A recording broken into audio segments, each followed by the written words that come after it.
पूरा चुंबक तब, जिसे पैलियोमैग्नेटिज्म के नाम से संबोधित किया जाता है, अध्ययन की वह शाखा है जो चट्टानों अवसादों के निर्माण के समय संरक्षित गुणों का अध्ययन करती है।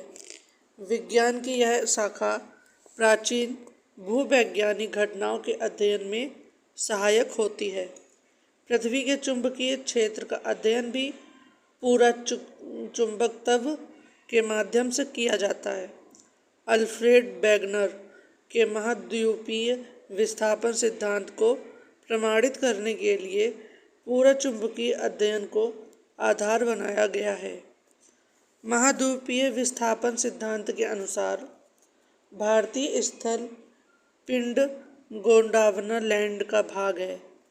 गोंडवाना भूभाग के विशाल क्षेत्र में Bharat, Australia, Africa, south America तथा अंटार्कटिका के क्षेत्र शामिल थे। मध्यवर्ती मध्यजीवी कल्प में संवहनीय धाराओं द्वारा गोंडवाना लैंड को अनेक टुकड़ों में विभाजित कर दिया गया। इस विभाजन के फलस्वरूप भारतीय प्लेट गोंडवाना भूमि से अलग होने के बाद उत्तर दिशा की ओर विस्थापित होने लगी। उत्तर दिशा की ओर विस्थापन के परिणाम स्वरूप भारतीय प्लेट अपने से अधिक विशाल प्लेट यूरेशियन प्लेट से टकराई। इस टकराव के कारण इन दोनों प्लेटों के बीच स्थित थेथिस सागर के अवसादी चट्टान बलित होकर हिमालय तथा पश्चिम एशिया की पर्वतीय श्रृंखला के रूप में विकसित हो गए। हिमालय की पूरी पर्वत श्रृंखला एक युवा स्थलाकृति को दर्शाती है। इसमें ऊंचे शिखर, गहरी घाटियां तथा तेज बहने वाली नदियां हैं। हिमालय के तराई क्षेत्र में पाताल तोड़ कुएं भी पाए जाते हैं। तैथिस सागर के हिमालय स्वरूप में ऊपर उठने तथा प्रायद्वीपीय पठार के उत्तरी किनारे के नीचे धंसने के कारण एक वृहद द्रोणी का निर्माण हुआ। समय के साथ साथ यह बेसिन उत्तर के पर्वतों एवं प्रायद्वीपीय पठारों से बहने वाली नदियों के अवसादी निक्षेपों द्वारा धीरे धीरे भर गया। इस प्रकार जालोड़ निक्षेपों से निर्मित एक विस्तृत समतल भूभाग भारत के उत्तरी मैदान के रूप में विकसित हो गया। भूगर्भीय रूप में प्रायद्वीपीय पठार पृथ्वी की सतह का प्राचीनतम भाग है। प्रायद्वीपीय भाग भारत का सर्वाधिक स्थिर भाग है। प्रायद्वीपीय पठार आग्नेय तथा रूपांतरित शैलों वाली कम ऊंची पहाड़ियां एवं चौड़ी घाटियों से बना है। मेघालय पठार प्रायद्वीपीय पठार है। यह एक समतल भूमि है जो भ्रंशन के कारण भारतीय प्रायद्वीप से मलदा गैप द्वारा पृथक हो गया है। भारत के पश्चिमी तट का निर्माण भूमि के उत्थान एवं निर्गमन के कारण हुआ। भारत की भूमि बहुत अधिक भौतिक विभिन्नताओं को दर्शाती है, इसलिए भारत को 4 प्राकृतिक प्रदेशों में विभाजित किया जाता है। उत्तर का पर्वतीय क्षेत्र, विशाल मैदान, प्रायद्वीपीय पठार तथा तट एवं द्वीप। इसके अतिरिक्त भारत को शैल स्तर क्रम ऊंचावच और विवर्तनिक पराक्रमों के आधार पर 3 प्रमुख और 6 उपभौतिक आकृति प्रदेशों में बांटा गया। भारत के भू आकृति प्रदेश हैं उत्तरी तथा पूर्वी उत्तरमाला, उत्तरी भारत का मैदान, भारतीय मरुस्थल, प्रायद्वीपीय पठार तथा तटीय मैदान, द्वीप समूह। आप इनको मैप में देख सकते हैं। धाराबाड़ क्रम की चट्टानों का निर्माण आर्कियन क्रम की चट्टानों के रूपांतरण अथवा भ्रमशन से हुआ है। ये शिलाएं अत्यधिक धात्विक हैं, जिनमें सोना, लोहा, मैग्नीज, आभ्रक, कोबाल्ट, क्रोमियम, तांबा, टंगस्टन, सीसा आदि खनिज प्राप्त होते हैं। कुड़प्पा क्रम की चट्टानों का निर्माण धाराबाड़ क्रम की चट्टानों के बाद हुआ। विंध्यन क्रम की चट्टानों का निर्माण कुड़प्पा क्रम की चट्टानों के बाद हुआ है। इनमें चूने का पत्थर, बलुआ पत्थर, चीनी मिट्टी तथा वर्ण मिट्टी प्राप्त होती है। विंध्यन क्रम की चट्टानों के काफी समय बाद गोंडवाना क्रम की चट्टानों का निर्माण हुआ। भारत का अधिकांश कोयला गोंडवाना क्षेत्र से ही प्राप्त होता है। इस क्षेत्र का कोयला उच्च श्रेणी का होता है। यह सर्वाधिक विटोमिनस कोयले की प्राप्ति होती है। इसमें सल्फर की मात्रा न्यून होती है। चलिए अब इसी से संबंधित प्रश्न उत्तर पे थोड़ा ध्यान देंगे। भारत से उपबंध पूरा चुंबकीय परिणामों से संकेत मिलते हैं। भूतकाल में भारतीय स्थल पिंड सरका है। इसका सही आंसर हो जाएगा ऑप्शन ए, उत्तर को। चलिए इसको थोड़ा विस्तार में हम लोग समझेंगे। महाद्वीपीय विस्थापन सिद्धांत के अनुसार भारतीय स्थल पिंड गोंडवाना लैंड का भाग है। गोंडवाना लैंड में अमेरिका, अफ्रीका, अंटार्कटिका, ऑस्ट्रेलिया और भारत एक ही स्थल पिंड के रूप में जुड़े थे। मध्यवर्ती मध्यजीवी कल्प गोंडवाना लैंड के विशाल भूखंड का विखंडन हुआ, जिसमें भारतीय स्थल पिंड उत्तर की ओर विस्थापित हुआ। हमारा अगला क्वेश्चन है, भारतीय उपमहाद्वीप मूलतः एक विशाल भूखंड का भाग था, जिसे कहते हैं। इसका सही आंसर होगा गोंडवाना लैंड। हमारा अगला क्वेश्चन है, भारत कितने प्राकृतिक प्रदेशों में विभाजित है? इसका सही आंसर होगा ऑप्शन ए, 4। चलिए इसको विस्तार में समझेंगे। भारत को मुख्यतः 4 प्राकृतिक प्रदेशों में विभाजित किया जाता है। 4 प्राकृतिक प्रदेशों के नाम जानते हैं। उत्तर का पर्वतीय क्षेत्र, विशाल मैदान, प्रायद्वीपीय पठार तथा तट एवं द्वीप। वीडियो को लाइक करें, शेयर करें और सब्सक्राइब करना बिल्कुल भी ना भूलें।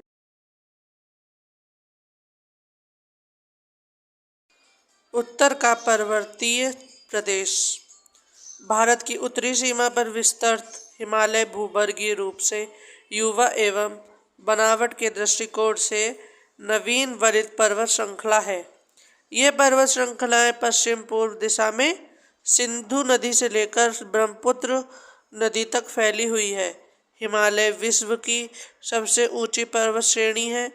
हिमालय लगभग 2500 किलोमीटर की लंबाई में फैलकर अर्धवृत्त का निर्माण करता है। इसकी चौड़ाई कश्मीर में 400 किलोमीटर है और अरुणाचल प्रदेश में 150 किलोमीटर है।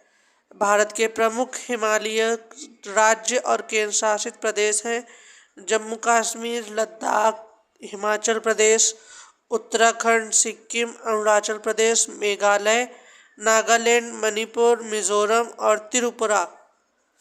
इनके अलावा असम और पश्चिम बंगाल के पहाड़ी क्षेत्र भी इसके अंतर्गत आते हैं। हिमालय के पश्चिमी भाग की अपेक्षा पूर्वी भाग की ऊंचाई में अधिक विविधता पाई जाती है। हिमालय को निर्माण की आयु के आधार एवं वलयों की तीव्रता के आधार पर 4 समांतर संरचनात्मक क्षेत्रों में बांटा जा चुका है। ट्रांस हिमालय, जिसे तिब्बत का क्षेत्र कहते हैं, बृहद हिमालय जो महान हिमालय के नाम से जाना जाता है, लघु हिमालय जिसे मध्य हिमालय कहते हैं, ब्रह्म उपमहालय जिसे शिवालिक के नाम से जाना जाता है। हिमालय उपर्युक्त अनुदैर्ध्य विभाजन उत्तर से दक्षिण क्रम में है और अनुदैर्ध्य को लॉन्जिट्यूडिनल कहते हैं। ट्रांस हिमालय का अंतिम रूप से उद्यान क्रिटेशियस टर्शियरी काल तक हुआ था। इस प्रकार हिमालय की सबसे प्राचीन श्रेणी हिमालय की अन्य श्रेणियां का उद्यान टर्शियरी काल के विभिन्न युगों में हुआ है, जिसमें बृहद हिमालय या महान हिमालय हिमालय की दूसरी प्राचीन श्रेणी है, जिसका निर्माण ओलिगोसियन युग में हुआ है। उसके पश्चात लघु हिमालय श्रेणी का निर्माण मध्य मायोसीन युग में तथा शिवालिक सबसे नवीनतम श्रेणी का निर्माण प्लायोसीन युग में हुआ है। हिमालय के उत्तरी भाग में स्थित श्रृंखला को महान या आंतरिक हिमालय या हिमाद्री कहते हैं। यह सबसे अधिक सतत श्रृंखला है, जिसमें लगभग 6000 मीटर की औसत ऊंचाई वाले सर्वाधिक ऊंचे शिखर हैं। महान हिमालय स्थित एवरेस्ट विश्व की सर्वोच्च चोटी है। यह नेपाल और तिब्बत की सीमा पर स्थित है। कंचनजंगा हिमालय पर्वत श्रृंखला में स्थित विश्व की तीसरी सबसे ऊंची चोटी है। यह पूर्व में तीस्ता नदी और पश्चिम में तामुर नदी के बीच स्थित है। कंचनजंगा पूर्वी नेपाल और भारत के सिक्किम राज्य की सीमा पर स्थित है। अन्नपूर्णा चोटी की स्थिति उत्तर मध्य नेपाल में है। धौलागिरी चोटी भी नेपाल के मध्य में स्थित है। महान हिमालय के वलय की प्राकृतिक असममित है। हिमालय के इस भाग का क्रोध ग्रेनाइट का बना है। यह श्रृंखला हमेशा बर्फ से ढकी रहती है। इसमें बहुत सी हिमानियों का प्रवाह होता है, इसलिए हिमालय से निकलने वाली नदियाँ सतत वाहिनी हैं। महान हिमालय के दक्षिण में स्थित श्रृंखलाओं को लघु हिमालय, मध्य हिमालय कहा जाता है।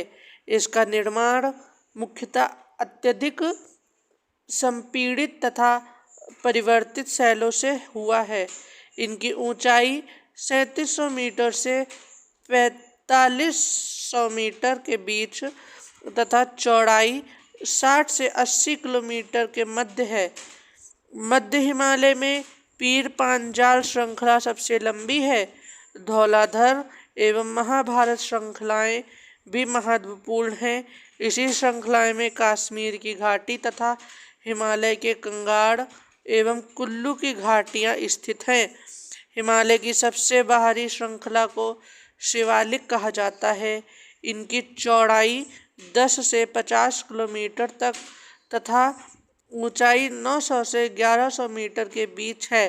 यह श्रृंखलाएं उत्तर में स्थित मुख्य हिमालय की श्रृंखलाओं से नदियों द्वारा लाई गई असंपीड़ित अवसादों से बनी है। निम्न हिमाचल तथा शिवालिक के बीच में स्थित लंबद घाटी को दून के नाम से जाना जाता है। कुछ प्रसिद्ध दून हैं: देहरादून, कोटली दून एवं पातली दून। शिवालिक क्षेत्र के गिरिपद क्षेत्र में पश्चिम में सिंधु से पूर्व में तीस्ता के बीच फैले समतल मैदान को भावर कहा जाता है। यह सामान्यतः 8 से 16 किलोमीटर चौड़ी हिमालयी नदियों द्वारा अचानक ढाल भंग होने के कारण शिवालिक अग्र क्षेत्र में की गई कंकड़ और बजरी के जमावों से निर्मित मेखला है।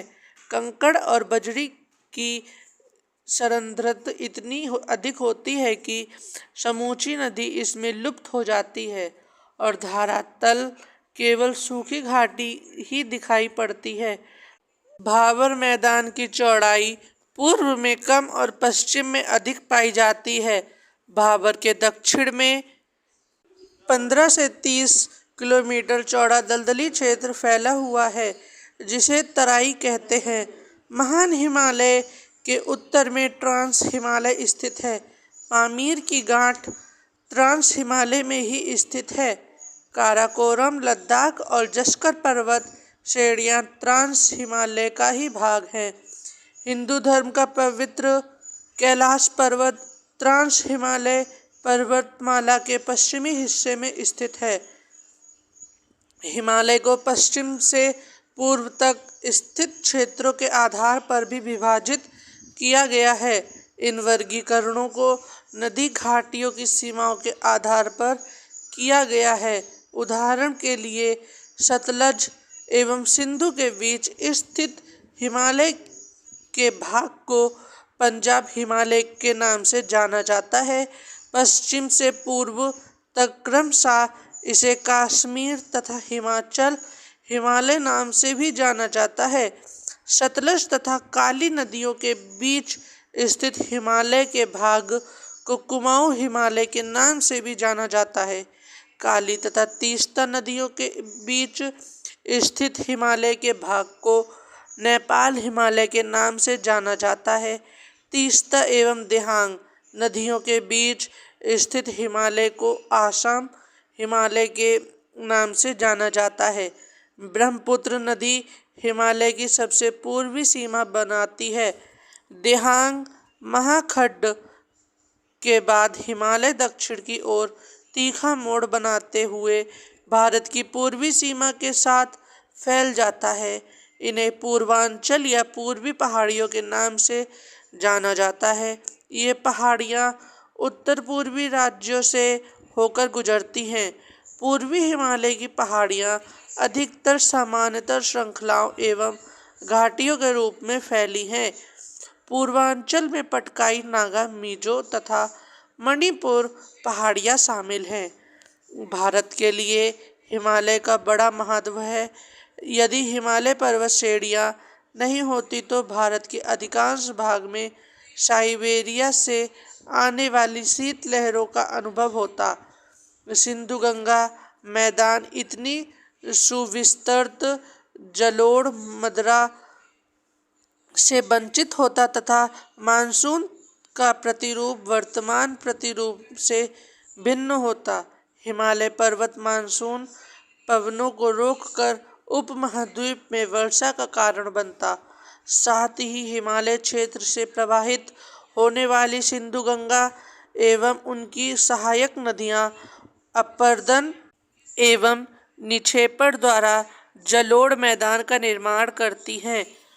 अटल टनल 9.2 किलोमीटर लंबी अटल टनल हिमालय के पूर्वी पीर पांचाल श्रृंखला में स्थित है। यह पूरे वर्ष मनाली को लाहौल स्पीति घाटी से जोड़ कर रखती है। इसका निर्माण सीमा सड़क संगठन द्वारा किया गया है तथा यह भारत के लिए सामरिक दृष्टि से महत्वपूर्ण है। वर्ष 2002 में तत्कालीन प्रधानमंत्री अटल बिहारी वाजपेयी ने इस टनल की पहुंच सड़क की आधारशिला रखी थी। 3 अक्टूबर 2020 को रोहतांग, जो हिमाचल प्रदेश में स्थित है, प्रधानमंत्री नरेंद्र मोदी ने अटल टनल का उद्घाटन किया। अब हम लोग बात करेंगे हिमालय के अनुदैर्ध्य उत्क्रम के बारे में। हिमालय में कई अनुदैर्ध्य उत्क्रम एवं भ्रंश या दरार पाए जाते हैं। दक्षिण में उत्तर बढ़ने पर मेन फ्रंटल थ्रस्ट मिलता है। एनएफटी एवं एमबीटी यानी कि मेन बाउंड्री फॉल्ट मध्य उप हिमालय का विस्तार है। एमबीटी एवं एमसीटी के मध्य लघु हिमालय का विस्तार है। इसके ऊपर वृद्ध हिमालय, जिसे सीसीजेड भी कहा जाता है, इसका विस्तार है। एमसीटी के ऊपर एचएचसी स्थित है। तिब्बत हिमालय एचएचसी एवं एसटीडीएस के मध्य अवस्थित है। इसके उत्तर में सिंधु संगोपो सिचार क्षेत्र अवस्थित है।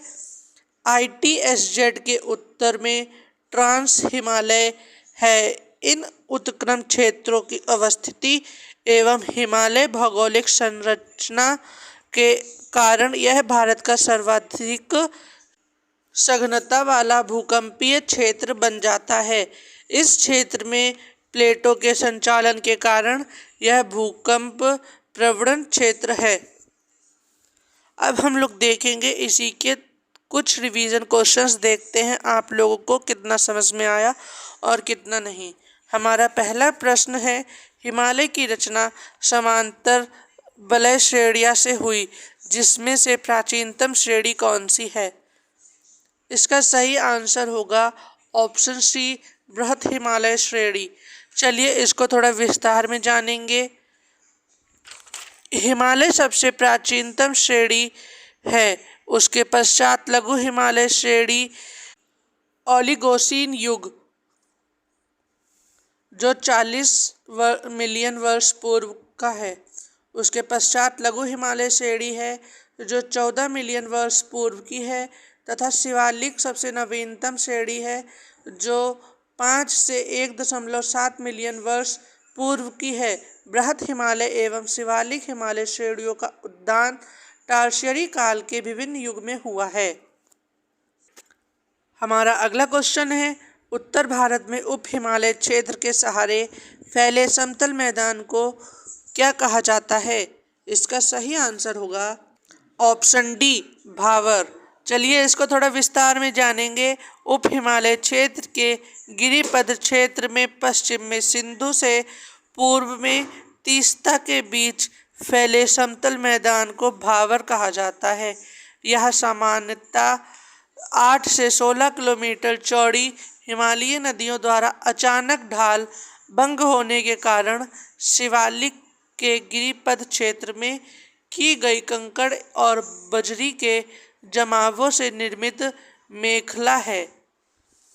हमारा अगला क्वेश्चन है, हिमालय का पर्वत पदीय प्रदेश कौन सा है? इसका सही आंसर होगा ऑप्शन बी, शिवालिका। चलिए इसको थोड़ा विस्तार में जानेंगे। हिमालय का पर्वत पदीय प्रदेश शिवालिक श्रेणी के दक्षिण भाग पर स्थित है। यह हिमालय की सबसे दक्षिण श्रेणियाँ है। शिवालिक के उत्तरी ढालों तथा लघु हिमालय के दक्षिणी ढालों के मध्य अनेक चौरस तल वाली संरचनात्मक घाटियाँ स्थित हैं। चलिए अब हम बढ़ते हैं अपने अगले टॉपिक पर। हमारे अगले टॉपिक का नाम है दक्षिण एवं मध्य भारत की पर्वत श्रेणियाँ एवं पहाड़ियाँ। तो चलिए शुरू करते हैं बिना किसी देरी के। भारत के वृहद क्षेत्रफल में प्रायद्वीपीय पठार एक मेज की आकृति वाला स्थल है जो पुराने क्रिस्टियल, आर्गेनियन तथा रूपांतरित शैलों में बना है। प्रायद्वीपीय भाग गोंडवाना भूमि के अपक्षय एवं अपवाह के कारण बना प्राचीनतम भूभाग है। इस पठारी भाग में चौड़ी तथा छिछली घाटियाँ एवं गोलाकार पहाड़ियाँ हैं। इस पठार के दो मुख्य भाग हैं, मध्य उच्च भूमि तथा दक्कन का पठार। नर्मदा नदी के उत्तर में प्रायद्वीपीय पठार का वह भाग है जो कि मलबा पठार के अधिकतर भागों में फैला है, उसे मध्य उच्च भूमि के नाम से जाना जाता है। विघ्न श्रृंखला दक्षिण में मध्य उच्च भूमि तथा उत्तर पश्चिम में अरावली में घिरी है। अरावली श्रेणी गुजरात के पालनपुर से लेकर राजस्थान एवं हरियाणा से होकर दिल्ली तक लगभग 800 किलोमीटर की लंबाई में फैली है। इसका निर्माण प्री कैम्ब्रियन काल में हुआ था जो 600 से 570 मिलियन वर्ष पूर्व का माना जाता है। यह भारत की प्राचीनतम पर्वत श्रृंखला है, जबकि विश्व की सबसे प्राचीन पर्वत श्रृंखलाओं में से एक है। इसकी सर्वोच्च चोटी गुरु शिखर है। अरावली अवशिष्ट पर्वत का उदाहरण है। अवशिष्ट पर्वत उन पर्वतों को कहा जाता है जो प्रारंभिक पर्वत अपरदन की शक्तियों द्वारा अपरदित होकर नीचे हो जाते हैं तथा उनका अवशिष्ट या शेष अवरोधक भाग ही दृष्टिगोचर होता है, क्योंकि इनका निर्माण अन्य प्रकार के पर्वतों पर अत्यधिक अपरदन होने से होता है। अतः इन्हें ग्रसित पर्वत या अवशिष्ट पर्वत भी कहा जाता है। उदाहरण के रूप में जानेंगे विंध्याचल, अरावली और सतपुड़ा आदि। सतपुड़ा श्रेणियाँ दक्कन पठार का भाग है। इनका विस्तार गुजरात, महाराष्ट्र, मध्य प्रदेश एवं छत्तीसगढ़ राज्यों में है। इन श्रेणियों के उत्तरी भाग पर नर्मदा नदी तथा दक्षिणी भाग पर ताप्ती नदी बहती है। सतपुड़ा श्रेणियाँ इन दोनों नदियों के मध्य में स्थित है। धूपगढ़ चोटी सतपुड़ा श्रेणी की सबसे ऊंची चोटी है। यह पंचमंडी में स्थित है। पश्चिमी घाट का सह्याद्री के नाम से जाना जाता है। पश्चिमी घाट की औसत ऊंचाई लगभग 1200 मीटर है। केरल में इसे शैव पर्वतम के नाम से जाना जाता है।